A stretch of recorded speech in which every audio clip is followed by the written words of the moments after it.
This is what happens when you cherish artificial borders, the borders that we didn't even create. Now there is Tanzania versus Malawi, Tanzania versus South Africa. Everyone is claiming to protect his people. But are we not the same people? Are we not one country? Are we not one continent? Who is protecting who?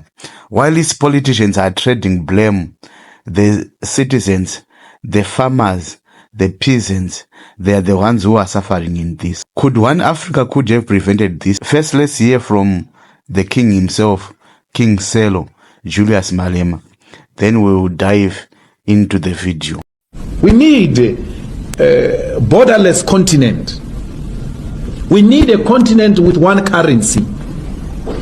We need a continent with one parliament, which has got teeth and it will bite and hold the executives in countries accountable. And ultimately, we need one African president.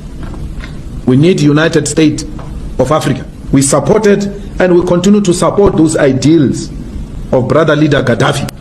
We are following in the footsteps of those leaders. We are not saying they were perfect, some of them, but there are a lot of teachings that come from our leaders in the continent which we can follow because we think they will unite us. This thing was the one thing called Africa. This was one thing. It was divided by colonizers. Self-hate.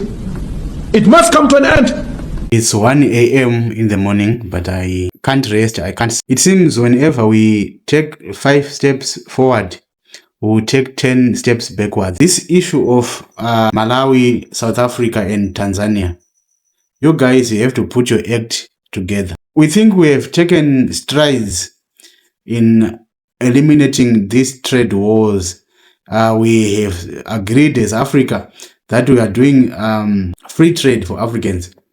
But what we are seeing now is Tanzania is telling us that they are now retaliating because other people have been banning their product. When I first heard it, I just thought that Tanzania is the bigger brother to Malawi, where since they have the bigger economy, they are flexing their muscle. After looking at it and listening to the Minister of Bashe, I believe I didn't murder your name, he was saying that we tried to speak to the Tanzanian, to the Malawian Minister of Agriculture, but we did not get the response. And the Minister of Agriculture in Malawi said, no, it was not my, you were supposed to speak to the Minister of Trade and so on. Then we see that we have a problem. That's the thing that we always advocate for, that Africa, we just have to have one country. If we have one country, all these things, there will be free trade. We won't be having this issue of protecting my people because every people will be the people of one country. These issues of border, where we are talking about border, this issue of Malawi and Tanzania, now you are fighting over the lake, and here and there tensions are rising. We have again, all over again, the issue of Ethiopia and Eritrea over again. And because after this ban, that when the Tanzanian people, they have banned goods from Malawi, the agricultural products from Malawi, they even banned that their products must not pass through their country to go to the ports. So you see, this issue is tit for tat fixing one another. I'm not sure, I don't know about the intricacies, but my concern is whatever you people are doing, whatever you politicians are doing, we know you guys, you stay in fortresses. You are insulated from all these difficulties. Whatever is happening to the youths who have saved everything, who have invested in everything to plant tomatoes for the seasons, that when I get this money to give me a start, someone might not recover from the loss of their tomatoes they've planted. Their whole season is gone. There is one widow in Nongoma there who is trying to plant his crops, or he was living from that trade of fruits and veggies that we have been exporting outside South Africa. That widow had been affected, and the children who have been depending on her for upkeep and everything, they've been affected. The farmer in Teflop who have been exporting the grapes and all these things, the investments and stuff, some of them, they don't even have insurance to insure them. They are now affected. It is the youths who are trying to farm and plant their things in Tunduru there in Tanzania. They are affected. It is our men and women who are in Salima, in Mangochi, in Cholo there in Malawi, who are trying to make a living, an honest living, who are affected there. It is our people in Mbeya in Tanzania who have been earning a living by transporting things from one country to the other who have been affected. And those people might not recover from these bans that you politicians have installed on them.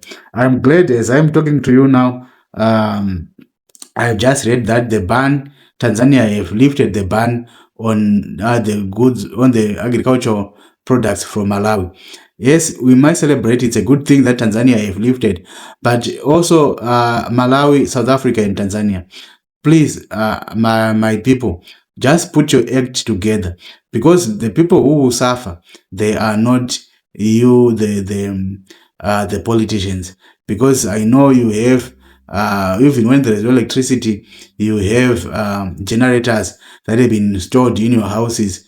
You don't suffer from all these things. These borders we so love, they are not our creations. The borders were put for this purpose that we are seeing now. They were put so that they can divide us, and we are being divided by these borders. And those who gave us these borders, they are very much happy when these things are happening, because as it stands, Africa, we are talking about free trade, free movement of goods. But this, if we are someone just wakes up in the morning and put a ban on these goods, what are we doing as Africans? Where are we going? Are we even closer to achieve even the free movement of goods? It becoming a problem. How can Africa become one Africa when we cannot even agree on smaller things like agricultural things and stuff? I understand that we all have industries to protect in our countries, but Tanzania also have people to protect who are also doing industries. So for us not to have this spirit of tariffs that is in the American administration, we can't be levying tariffs on one another. Someone will just wake up and levy tariff on a sister country, and the following day, after all, we are all SADC countries. We are all countries that are in Southern Africa. We have to pull our resources together, pull our talents together.